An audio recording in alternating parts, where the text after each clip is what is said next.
Hello, dear friends. Welcome to this program, Our Moments with God, our moments with the Word of God, our moments with the love, mercy, and compassion of God, our moments also with the holy ones of God, and our moments also with those who are grateful to God as I am today. I will tell you in a minute.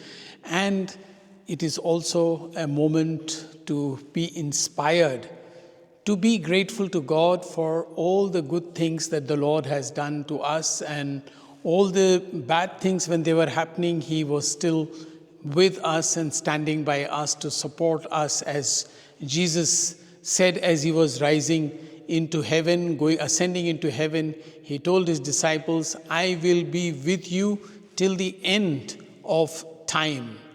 Do we really experience that? But before I go further into that, I invite you also to share the videos with others and ask your friends and families also to subscribe. I am grateful to you that I have reached the 10,000 mark, and now I hope it will grow even to more numbers, as well as to reach more people. The pure purpose of asking more people to subscribe is that this effort that we make reaches not just 10 people or 100 people, but reaches more people by just the same effort. Thank you very much.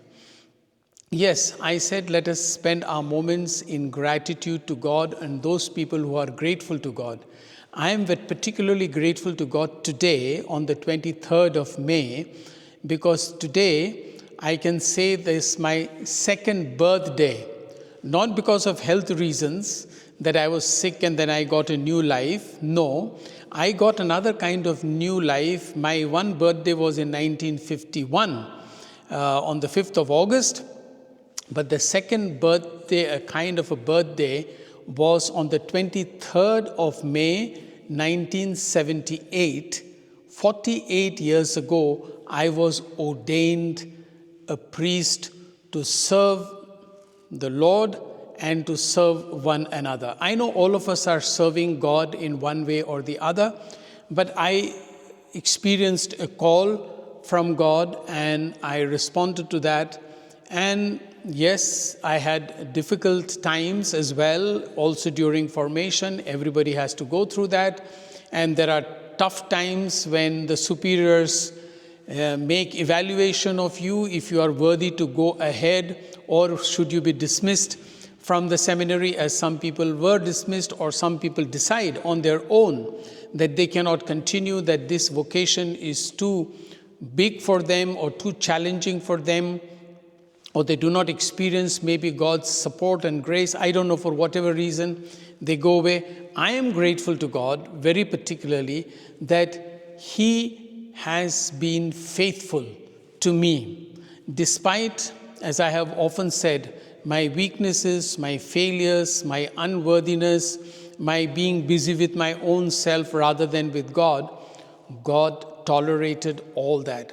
And so my heart is so full of gratitude, first of all, because I was born in a Catholic family, in a good, devout Catholic family. My parents were quite devout. My mother was very pious. I'm very grateful that I went to a good Catholic school and initially, and then joined the seminary at the age of 13. So God gave me that vocation at that time, when I was still very young.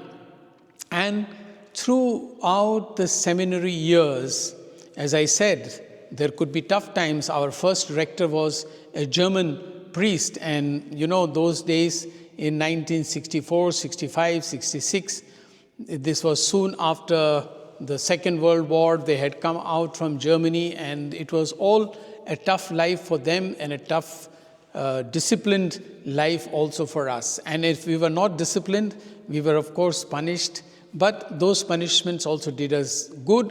Then we went further to novitiate. I remember when we entered novitiate, we were 44 novices, but not many of them continued, but quite a few of them also had to discontinue for whatever reason.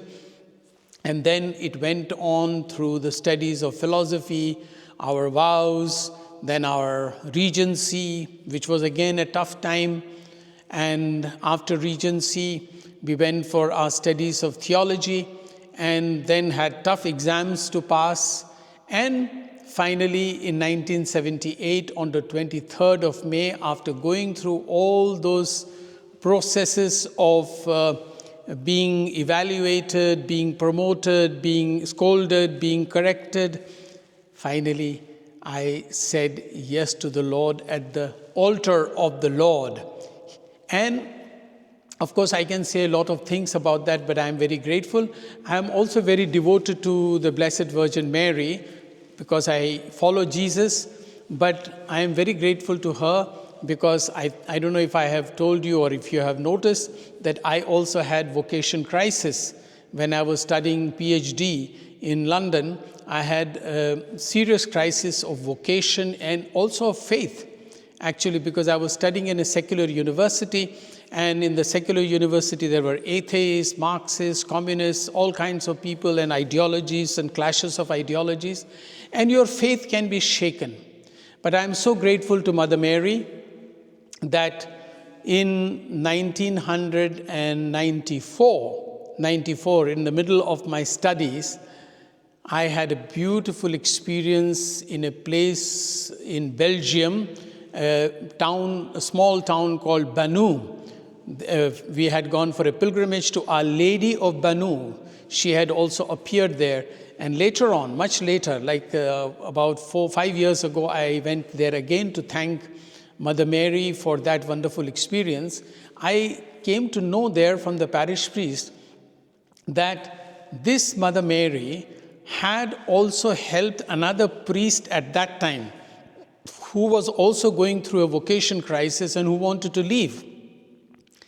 And interestingly, at that time, she helped him. So I did not know about this, but I went there, and through this crisis of faith and crisis of vocation, I knelt down there and prayed to her to show me the way. And I'm so grateful to Our Lady of Banu, particularly Lady Mother, that she showed me the way to continue.